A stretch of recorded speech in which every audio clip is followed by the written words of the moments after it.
అండి. నమస్కారం.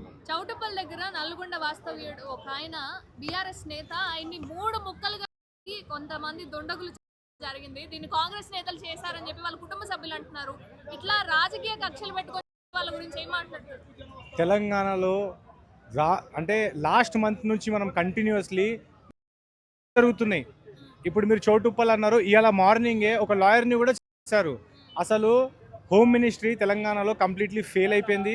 ఇది కాంగ్రెస్ చేయించినారా, ఎవరు చేయించినారా అది ఇన్వెస్టిగేషన్లో తెలుస్తుంది. కానీ తెలంగాణలో కాంగ్రెస్ వచ్చినప్పటి నుంచి కంటిన్యూస్గా బ్యాక్ టు బ్యాక్ అవుతున్నాయి. మొన్న సికింద్రాబాద్లో అయ్యింది, అండ్ అలానే ఒక యూట్యూబర్ అమ్మాయిది అయ్యింది. ఇప్పుడు మీరు ఒక బీఆర్ఎస్ లీడర్ అయింది చెప్తున్నారు, మళ్ళీ ఇవాళ మార్నింగే ఒక అడ్వకేట్ని చెప్తున్నారు. సో మన హోమ్ మినిస్ట్రీ అనేది సీఎం చేతిలో ఉంది. సో హోమ్ మినిస్ట్రీ ఫెయిల్ అయిపోయింది, అండ్ అలానే మన తెలంగాణలో ఉన్న లా అండ్ ఆర్డర్ కూడా కంప్లీట్లీ ఫెయిల్ అయిపోయింది. లేదా వాళ్ళ ఎవరైతే ఈ ఉన్నారో, ఈ రౌడీ షీటర్లు ఉన్నారో వాళ్ళ వెనకాల ఏదో పవర్ ఉంది. అందుకే వాళ్ళంతా ఓపెన్లీ ఇష్టం ఉన్నట్టుల్ని వెళ్తున్నారండి. చూసుకుంటే కక్షలు ఉంటే మాట్లాడుకోవాలి, పగలున్నా మాట్లాడుకోవాలి, కోపం ఉంటే మాట్లాడుకుంటే ఏదన్నా పరిష్కారం అయితే ఏం రాదన్న. కానీ వాళ్ళ చేతిలో పవర్ ఉంది కాబట్టి ఇష్టం ఉన్నట్టు చేస్తున్నారు. ఇప్పుడు వెనకాల ఇప్పుడు మన హోమ్ మినిస్ట్రీ స్ట్రాంగ్ ఉంటే ఇలాంటి జరగకపోతుండే. సో ఇప్పుడు హోమ్ మినిస్ట్రీ మీద డౌట్ వస్తుంది. మొత్తం హోమ్ మినిస్ట్రీ వెనకాల ఉందా, మళ్ళీ ఏం చేస్తుంది? ఇన్ని అవుతున్నాయి. రేవంత్ రెడ్డి గారు దాని మీద స్పందిస్తలేరు.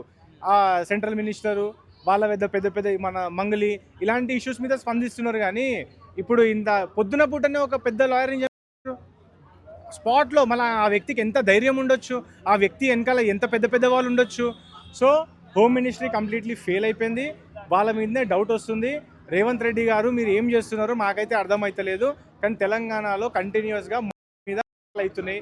ఒక ఇంత పెద్ద లాయర్దే అయిపోయిందంటే మాలాంటి సామాన్య ప్రజల పరిస్థితి ఏంది ఒక్కసారి మీరు ఊహించుకోండి. న్యాయాన్యాయాల గురించి మాట్లాడడం కానీ ఎంతవరకు ఏ తప్పు గురించి మాట్లాడినా సరే ఇలా మానవత్వం లేకుండా చేసే వ్యక్తులకి ఎలాంటి శిక్ష వేయాలంటారు? అసలు అలాంటి వ్యక్తులకి స్పాట్లో చేసి పడేయాల, ప్రజల ముందే చేసేసేయాల. అప్పుడే వీళ్ళంతా దారికి వస్తారు. లేదంటే ఇంకా 2 years కంప్లీట్లీ ఇలానే జరుగుతుంది. అండ్ చూస్తున్నాం మనం బ్యాక్ టు బ్యాక్ జరుగుతున్నాయి. ఏ యాక్షన్ తీసుకుంటలేరు.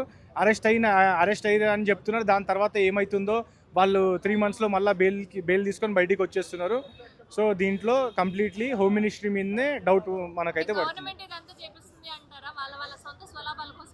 అలానే అనిపిస్తుంది కదా. మళ్ళీ గవర్నమెంట్ యాక్షన్ తీసుకుంటలేదు కదా. ఇప్పుడు జరుగుతున్న మీద గవర్నమెంట్ ఇమ్మీడియట్లీ యాక్షన్ తీసుకుంటలేదు, వాళ్ళని అరెస్ట్ చేస్తలేదు. మళ్ళీ వాళ్ళ మీదే డౌట్ పడుతుంది కదా. లా అండ్ ఆర్డర్ వాళ్ళ చేతిలోనే ఉంది కదా. పోలీస్ వ్యవస్థ ఇంకా సీఎం చేతిలోనే. హోమ్ మినిస్ట్రీ సీఎం దగ్గరనే పెట్టుకున్నాడు కదా. మళ్ళీ ఇప్పుడు ఆయన మీదే డౌట్ వస్తుంది కదా. వెనకలికెళ్ళి ఇవన్నీ ఆయనే చేపిస్తుండని. ఇప్పుడు ఇంత పొద్దున ఆయన ధైర్యంగా ఆయన లాయర్ని చంపారు, బీఆర్ఎస్ లీడర్ చంపేసారు. మళ్ళీ వాళ్ళని అరెస్ట్ చేసిర్రా? చేయలేరు కదా. ఇంకా మళ్ళీ చేయలేరు అన్నప్పుడు ఎవరి మీద డౌట్ పడతాం? వాళ్ళ మీదే కదా డౌట్ వచ్చేది.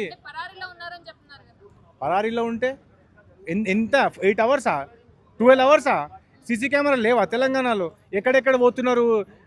టోల్ ప్లాజా దగ్గర సీసీ కెమెరాలు లేవా? ఎక్కడెక్కడ ఉరుకుతున్నారు? వాళ్ళని పట్టుకోలేరా? యూపీలో చూడండి మీరు, ఒక క్రిమినల్ క్రైమ్ చేయంగానే 24 hours వానికి చేసి పడేసి లేదంటే కోర్టులో వేసేస్తున్నారు, వాళ్ళకి జైల్లో వేసేస్తున్నారు. అలాంటిది ఏం లేకుండా ఇష్టం ఉన్నట్టు తెలంగాణలో కంటిన్యూస్గా అవుతున్నాయి. అసలు లా అండ్ ఆర్డర్ ఎక్కడ పోతుందో మనకైతే అర్థమవుతలేదు మేడం. పోలీస్ వ్యవస్థ రాజకీయం వైపే ఉంటుంది. ఇప్పుడు రేవంత్ రెడ్డి ఉన్నారు, రేపు కేసీఆర్ ఉన్నారు. ఎంత ఎన్ని లీడర్లు వస్తుంటారు పోతుంటారు, వాళ్ళతోనే వాళ్ళ మాటనే కంపల్సరీ వినాలా. వాళ్ళ పోలీస్ వ్యవస్థకు కూడా పైనుంచి ఏ ఆర్డర్స్ వస్తాయో వాళ్ళు దాన్నే పాటిస్తారు. వాళ్ళు స్వయంగా డిసిజన్ ఏం తీసుకోరు. ఇప్పుడు సీఎం ఒక మాట చెప్పంగానే దాన్ని బట్టే కమిషనర్ అండ్ పోలీస్ వ్యవస్థ తీసుకోవాలా.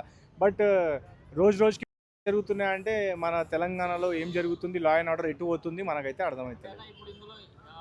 వాళ్ళ ఫ్యామిలీ మొత్తం రోడ్ మీదకి వచ్చేసింది కదా. అవును, నష్టపోయింది వాళ్ళ ఫ్యామిలీ కదా. అవును, వాళ్ళకి ఎవరు సహాయం చేస్తారు? గవర్నమెంటే చూసుకోవాలా. లా అండ్ ఆర్డర్ ఫెయిల్ అయిందంటే గవర్నమెంటే చూసుకోవాలా. అండ్ అలానే ఇప్పుడు వాళ్ళ ఫ్యామిలీ రోడ్ మీదకి వచ్చింది కాబట్టి బీఆర్ఎస్ పార్టీకి సంబంధించిన లీడర్ కాబట్టి కేటీఆర్ గారు కూడా దీని మీద స్పందించాలా. అండ్ దీని మీద దగ్గరుండి ఆయన మొత్తం తెలంగాణలో లా అండ్ ఆర్డర్ ఫెయిల్ అయిపోయిందని ఆయన వచ్చి రోడ్ మీద యాక్చువల్లీ ఆయన ప్రొటెస్ట్ చేయాలా. మొత్తం బీఆర్ఎస్ పార్టీ దిగి రావాలా.